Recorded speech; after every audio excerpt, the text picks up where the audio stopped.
10 Agustus 1995, di landasan pacu Hussein Sastra Negara, N-20 Gatot-Kaca bersiap tinggal landas. Orang yang paling berpengaruh dalam acara ini adalah Menteri Riset dan Teknologi, yaitu B.J. Habibie. Inilah terbang perdana N-250 Gatot-Kaca. Pilot Kapten Marwoto mengendalikan pesawat ini selama 55 menit berputar-putar di langit kota Bandung, kemudian mendarat dengan sempurna tanpa goncangan.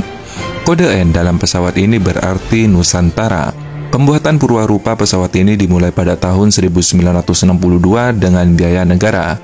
Kecanggihannya terletak pada teknologi dan sistem kendali yang terkomputerisasi dengan fly-by-wire. Teknologi yang disematkan ini membuat N-250 menjadi pesawat penumpang canggih di kala itu. Mimpi untuk terbang lebih tinggi kandas ketika krisis ekonomi menghantam Indonesia. Kedatangan International Monetary Fund atau IMF yang memberikan nasihat ekonomi pada 1997 bagi Indonesia malah mematikan industri ini yang dulunya bernama IPTN. Andai kata tidak terjadi peristiwa krisis moneter tahun 98, saat ini industri pesawat terbang kita sudah sampai di mana kira-kira? Number one. Pertama, itu diberhentikan atas negosiasi Indonesia dengan IMF. Saya tidak pernah diikutsertakan pada negosiasi tersebut. Tidak dikonsult, nothing. Oke? Tidak ada konsultasi. Akibat dari itu semua dihentikan. Anak kita Itu betul, banyak sekali yang terpaksa harus pergi ke Brazil. Betul. Bukan puluhan, ratusan.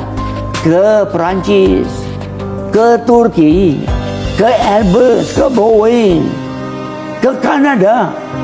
Kalau saya waktu itu, kalau suruh negosiasi, baru IMF mengatakan suruh bubar. Tahu apa saya buat? Saya tendang keluar itu IMF. Waktu pesawat terbang kita, rekayasa anak bangsa itu, N-250 terbang.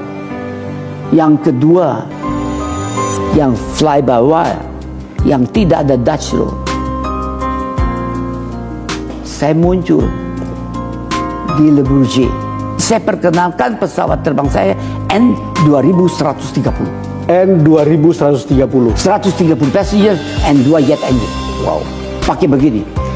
Pertama dalam sejarah commercial airplane yang memanfaatkan winglet. Ngitung aja berapa harganya satu pesawat terbang. Oke? Ngitung. Saya pernah ngitung itu 20-30 tahun yang lalu. Ya. Waktu itu. Kalau saya membuat 170 N-250 pada waktu itu ya, harganya, maka saya mendapatkan dolar.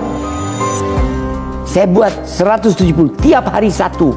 Dalam 170 hari saya berhasil menghasilkan jumlah US dollar pemasukan sama seperti seluruh benua maritim Indonesia tanam beras dan padi dan tidak diganggu hama bereng dan cuaca jelek. Sama. Sekarang kalau kita tidak melaksanakan R80, Ya. tahu apa akibatnya? SDM kita keadaannya seperti tahun 45 kembali.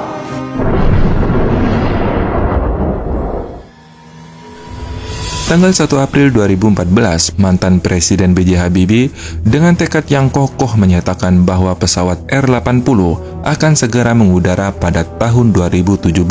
Dengan penuh semangat, beliau menegaskan bahwa perusahaan dirgantara Indonesia tetap eksis di tengah-tengah masyarakat. Hal ini bertujuan untuk menghilangkan keraguan yang timbul di kalangan bangsa Indonesia terhadap kemampuan kedirgantaraan negara kita yang selama ini tampaknya sudah terlupakan. Di bulan dan tahun yang sama, Prabowo Subianto berjanji kepada mantan Presiden B.J. Habibie. Janji tersebut adalah untuk menghidupkan kembali PT Dirgantara Indonesia, perusahaan pesawat yang merupakan gagasan B.J. Habibie saat beliau menjabat sebagai presiden.